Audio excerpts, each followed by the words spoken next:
Hey, I'm Stephen and this is Solving the Money Problem. If you're new, welcome. If you're not, welcome back. So in today's video, we'll be looking through some recent research notes from a Wall Street stock analyst who praises Tesla's total mastery, incredible vertical integration, and ridiculous ambition. This channel is fast approaching its second birthday, and since day one, I've been unequivocal in pointing out that the vast majority of Wall Street stock analysts have absolutely no idea what they're talking about or even looking at when it comes to Tesla. I also predicted that over time they'll start to slowly come around. And today's video is a great example of that very process happening, albeit rather slowly. Just to give you guys some insight, Morgan Stanley, Adam Jonas, who are featuring in today's video, 2.5 years ago had a $10 bear case price target for Tesla stock. They actually thought there was a chance in a worst case scenario that Tesla could be worth $10 per share. It's not even worth wasting my breath explaining why this was never a reasonable scenario, even in the worst case. But hey, maybe Morgan Stanley is smarter than I realized and they were just doing this for attention. I mean, hey, if you're a Wall Street stock analyst, a firm, you can't really post pictures of your tits and ass on Instagram for attention, why not come up with an absurd $10 price target in a bear case just to get some attention to your credible research? So I thought it was important to give you guys a little bit of context. This same firm, Morgan Stanley, this same research analyst, Adam Jonas, less than 3 years ago were claiming that there was a credible scenario in which Tesla stock could be worth $10 per share. Oh, by the way, this was pre-split. Do the math, divide by 5. It's just... Anyway, that's all in the past, so we'll be rather forgiving today and look what Morgan Stanley and Adam Jonas have to say about Tesla today in the wake of AI Day. If you love crypto, stocks, and free stuff, or just want to help out the channel, check out these great offers. BlockFi are launching the world's first Bitcoin rewards credit card. People in the US can earn 1.5% Bitcoin back on every purchase with no annual fee using the BlockFi Bitcoin rewards credit card. Check out the link in the description. And for a limited time, you can get up to $250 in crypto bonuses when funding a new account on BlockFi, where you can use cryptocurrency to earn interest, borrow cash, and buy or sell crypto. If you want your free crypto, use the link in the description. And if you'd like up to 2 free stocks, check out the link in the description to WeBull. If you open a new account, you'll get 1 free stock valued up to $300 just for opening an account. And if you make an initial deposit of $5 or more, you'll get a second free stock valued up to $2,000. Seriously. Free stocks? Yes, please. And finally, if you're in Australia, the UK, or New Zealand, you can get a free stock with stake, also linked in the description.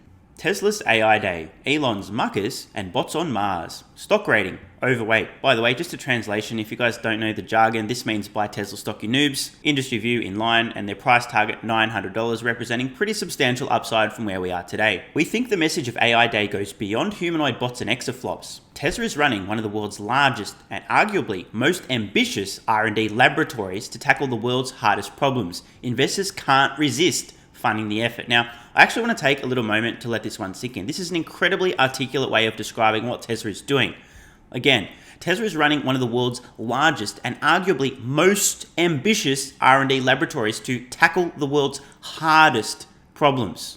They're right. This is spot fucking on. Like, absolutely brilliant way of summarizing what Tesla are doing right now. Well said, Morgan Stanley.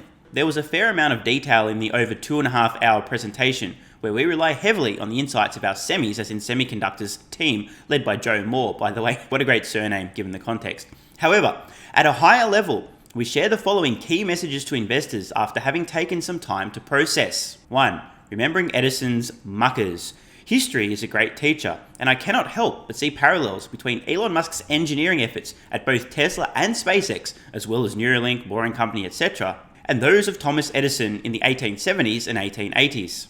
The incandescent light bulb, phonograph, electric grid, motion picture camera, these are just some of the most well-known inventions born out of his more than 1,000 US patents. But out of all of Edison's inventions, many historians say his greatest was the R&D laboratory where men and women from around the world, who Edison referred to as his muckers, worked long hours into the incandescent night to perfect a product for commercial use. Today, Elon Musk offers the R&D lab at Tesla and SpaceX to try the impossible until it's possibly possible. Again, I want to give credit where it's due. This is a really great, well-articulated point. Bang on, this is exactly what's going on. 2. A mastery of key skills under one roof. Battery, sensor, compute, software, e-motor, manufacturing. Based on our discussions with suppliers and technology partners, the level of vertical integration at Tesla is so high as to almost not be comparable to other automotive... As to almost not be comparable to other automotive manufacturers. Oh, fuck me. Wall Street, are you guys...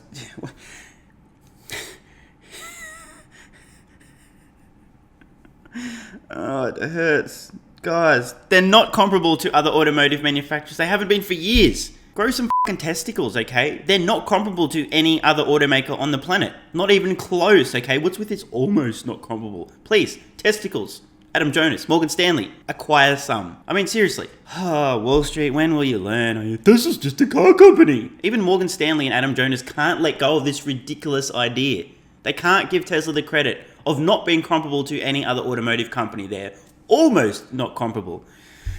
Oh well, hey, like I said, the analysts, they're slowly waking up. We can't expect them to suddenly overnight see the light. Hey, give it 2 or 3 more years and maybe Morgan Stanley will finally be declaring Tesla not to be comparable to any other automotive company. Hey, at least it's progress. Tesla's approach, while more difficult and capital intensive, enables the company to take a full systems approach to the entire product. They are able to take control of their own destiny in areas that are still in the early days of technological development, i.e. energy storage and autonomy.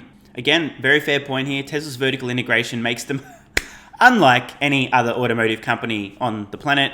We kind of know this again. Morgan Stanley really just can't make that final leap, but at least they're starting to understand how important and unique Tesla's insane vertical integration really is and what a huge competitive advantage this is. Tesla's ambition to attract talent is matched by the company's access to capital. It's worth reminding oneself that Tesla today, essentially, shout out to Gordon Johnson, generates profit from just 2 vehicles, the Model 3 and Model Y. By the way, jumping in here, this is a very fair point. Model S and X volume, insubstantial, insignificant, not even worth paying attention to, honestly, so this is a fair point. That address segments that account for barely 10% of the auto market. Again, jumping in here, hugely important point. $25,000 Tesla massively expands the total addressable market. And by the way, just reminding you guys again, my prediction, second half of this decade, Tesla releases another generation beyond that, total addressable market, maybe 8 to 10 million vehicles per year, priced around $18,000 starting price. This is to say that Tesla's vehicle lineup today, even including the X and S, do not address as much as 90% of the car market by segment. Historically, the company was truly dependent on outside capital to continue its development and progress to commercial scale. Today, the company has the luxury of tapping outside capital at a time/form/amount of its choosing. We found Tesla's 2Q industry-leading margin as an important self-funding milestone for the company. Again, fair point here, Tesla almost $20 billion of cash equivalents, blah, blah, blah.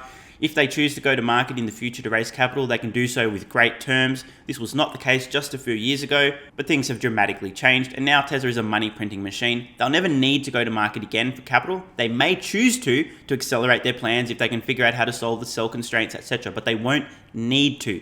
This was not true a few years ago. This is a massive shift in the business. 4. Don't look for buybacks here. Tesla's expenditure on solving problems in electric transport and autonomy is on track to surpass that of NASA by mid-decade.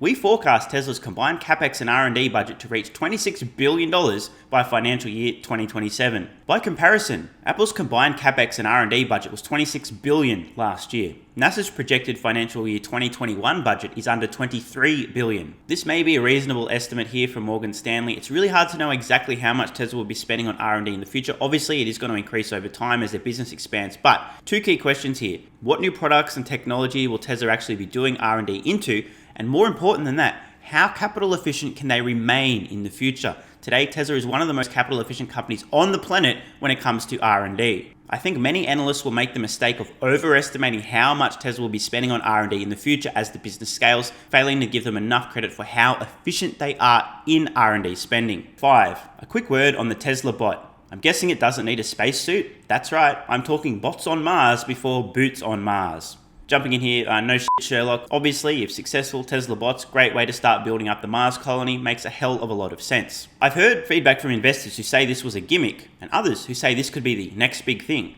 Just my view, but it's probably a bit of both. The point being that Tesla's area of expertise in autonomy and robotics apply to scientific and commercial opportunities far beyond cars. At the same time, setting a team of scientists to perfect a humanoid robot, while not ostensibly related to transportation, could help lead to important discoveries relevant to the field of autonomy. And then there are the adjacencies. Elon Musk has made no secret of his goal to colonize Mars. The nature of the journey and the danger of such missions may likely heavily rely on robotics for initial exploration, preparation, and construction of key assets on and below the Martian surface prior to any significant human exploration effort. By the way, round of applause, Adam Jonas here. This is a great point. The fact that he's also aware that a lot of this will actually happen underground. Shout out to the Boring Company. I'm impressed. Then again, occasionally he does an interview. I see a Carl Sagan book on the shelf and I think, you know what? This guy knows a little bit about space. From both an economics and safety standpoint, finely tuned robotics may be required to optimize and de-risk a Mars mission. A recent government audit found that NASA is on track to spend more than $1 billion on spacesuit development by the time its first 2 suits are ready. Sorry, I shouldn't laugh at NASA. I'm not going to go there. Which would be, quote, April 2025 at the earliest. It's quite likely that an exploratory humanoid robot won't mind the 6-month journey to the Red Planet. But is it also possible that the robot will cost less than an astronaut suit? What do you think? Good question, Adam. If the suit's made by NASA with their incredibly poor use of capital and just inflated everything, damn good chance that a robot's going to be cheaper than a NASA spacesuit. Now we move on to some comments on Tesla AI Day from Morgan Stanley's US semiconductor analyst, Joe Moore. Enter the dojo. So we see many presentations like Tesla's AI Day talking about performance better than industry AI leaders along certain specs. It does look like an impressive chip with teraflop figures that seem competitive with GPU, but they seem to have a pretty good team doing the connectivity that connects the chips together with low power SeriDes, which is serializer, deserializer, basically input output, which is a capability that is difficult. So they don't seem to be arguing that they have the best chip, but their fabric is better than the competing fabric to stitch lots of chips in parallel. So it looks impressive. But evaluating PowerPoint presentations on chips that aren't in use yet is really difficult on a couple of levels. It's not just about specs. Further, if I am reading this right, they're talking about deploying these for use next year, and we would expect a next generation of competing chips in the market next year. Jumping in here, this is a fair point. The industry has been advancing to the state of the art at a very rapid rate. So, can Tesla be successful at moving its training workloads off existing training systems and onto Dojo? Probably they can, if they are motivated to do so. Jumping in here. Thanks for pointing out the obvious. Anyone want to let me know in the comments below, do you think Tesla is motivated to do so? This is the type of application where it becomes possible to insource because you might not need the flexibility of supporting lots of different frameworks and objectives. This is quite jargony here, basically the translation. If Tesla has developed their own in-house chip specifically for one task, rather than say a company like Nvidia having a generic chip that can do lots of different things, obviously it's going to be much more efficient, so obviously it makes more sense to do in-house. Relatively narrow workloads with a very high amount of data per application does open the door to hardware customization, as opposed to a cloud company offering training instances to a broad range of enterprise applications where you need developers working on a constant framework. Can they be advantaged by doing so? That is a much tougher call, I think, on 2 levels. Oh god, I can't wait to see what he's got to say. We don't really know if it's really any better than third-party chips, given that we are looking at specs that are hard to evaluate just from PowerPoint, coming out at a time frame that probably competes with others' next-generation chips. And 2, even if it is better in some sense, I'm not sure what that buys Tesla. Oh god. I feel embarrassed reading this right now.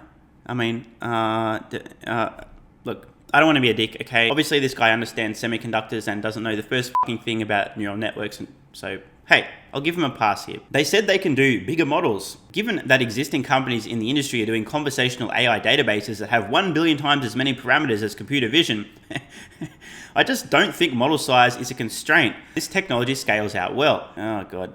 I think Google's focus is doing it cheaper, which makes a bit more sense, but presumably the cost benefits will be offset by the cost of developing a chip for an extremely narrow application, ? I would be curious on Tesla's answer to this. I'm not Tesla, but I can answer this, okay? Tesla has developed a very specific, narrow use case chip specifically for training Tesla's vision-based neural networks to help solve autonomy. Now, this is just a clear lack of understanding about first principles, okay? Let me explain what happened inside Tesla in terms of first principles. They went, you know what guys, we really want to train our neural networks. How can we do this the most efficient way possible? How can we make the most possible progress in the least amount of time? What do we need to do to achieve this goal? Let's go to the drawing board and figure out exactly how to do this from the ground up. Turns out that making a custom chip, custom solution specifically for training the neural networks for computer vision is exactly the way that you achieve this. This is where Tesla's incredible, mind-blowing chip design comes from. And by the way, guys, as I mentioned in yesterday's video, I think a lot of you guys and girls watching actually understand the implications here, why Tesla designed this chip, how incredible, how powerful this thing is. This merch, limited edition, has now become the third best-selling piece of merch in the entire merch store in just a few days. If you haven't picked up yours, link in the description, won't last much longer. Now, if anyone's watching who happens to know some of the folks at Morgan Stanley who worked on this research, please send them this video with a timestamp and I'll explain in very simple terms why Tesla has developed this chip. Ready? Get out your notepad. They need it. Simple, right? They need to train their neural networks. They don't really care about cost or energy efficiency. I mean, that stuff's nice. Good bonus if it's more cost effective than buying other GPUs from third parties, etc. But the only reason that they developed this chip is so they can improve their rate of training on their neural networks, to improve their full self-driving software, and also to continue to have an unassailable lead over time. It keeps getting better. This is the only reason Tesla has made this chip. Obviously, after applying their large brains to the problem, they realized that the best solution, the way that they could most efficiently and most rapidly improve their full self-driving software, Tesla Vision, by training their neural networks, was to develop their own chip. One that's effectively infinitely scalable. And oh, nice side effect, over time, Jojo as a service becomes a huge revenue stream for Tesla in the future. Another way we could answer the question as to why Tesla has developed a Dojo chip is quite simple. The autonomous opportunity is literally worth multiple trillions of dollars. Trillions with a T. Getting there first, pretty important. First mover advantage, pretty important. Having the best, safest autonomous software, pretty important. Hence the Dojo chip. Now, I'm not trying to be a dick here. I'm really just trying to help Morgan Stanley understand where Tesla are coming from and why they've chosen this path. It seems self-evident to me, but obviously not everybody's completely over why Tesla's making some of these decisions. That being said, overall, I am extremely impressed with this research note from Morgan Stanley. Aside from the astronomically stupid comments that Tesla is only almost not comparable to any other automotive company. Guys, please grow some fucking balls. They're not comparable. Just say it. It's okay. No one's going to get offended. Aside from that, and their lack of absolute clarity as to why Tesla would have developed their own chip for training their neural networks to improve their full self-driving software, everything else in this report was actually spot on. They made some great comments. The comparisons between Tesla and SpaceX versus Edison's research lab, spot on. Tesla's total mastery and complete and utter vertical integration, again, a great point. A lot of people overlooking this. This is an enormous competitive advantage. And I also agree with Adam Jonas. Tesla's robots will ultimately play a very significant role in the colonization of Mars. Overall, I'm happy to see that some parts of Wall Street are slowly beginning to awaken from their Tesla slumber. Just wanted to once again remind you guys, they literally had a $10 bear case price target on Tesla stock less than 3 years ago. Let me know your thoughts in the comments below. Do you think that Morgan Stanley is starting to see the light on Tesla and their long-term potential? And also, just something to contemplate. I've been giving a lot of consideration to this since Tesla's AI Day. Still not sure about what I think over the long term, but I'm beginning to believe there's a possibility that in the future, Tesla may actually get into chip fabrication themselves. This is an extremely capital-intensive business, but I'm thinking long term. If Tesla can scale up their Dojo training service and continue to scale and become an industry leader, much like Amazon Web Services, at some point in the future, may actually make sense for Tesla to vertically integrate chip fabrication itself. What do you guys think? I'm Stephen Mark Ryan. This is Solving the Money Problem, and I love you all. And don't forget the BlockFi Bitcoin Rewards credit card, where you can earn 1.5% Bitcoin back on every purchase. There's a link in the description. You can also earn up to $250 in crypto bonuses when funding a new account on BlockFi, also linked below. And finally, don't forget your free stocks with WeBull and Stake, also linked in the description. These great offers also help out the channel. Thanks so much for watching. Let me know your thoughts in the comments below. And of course, if you have any ideas for future videos, let me know. I read all your comments. P.S. If you're still watching, you're awesome. If you'd like early access, exclusive videos, regular Q&As, our private Discord server and more, consider supporting the channel at patreon.com/solvingthemoneyproblem so I can keep creating content for you guys. There's a link in the description. You can now also become a member of the channel for some exclusive perks. To learn more, click the join button next to subscribe. And don't forget to check out our merch store. Either way, the best form of support is you being here and watching, so thanks again.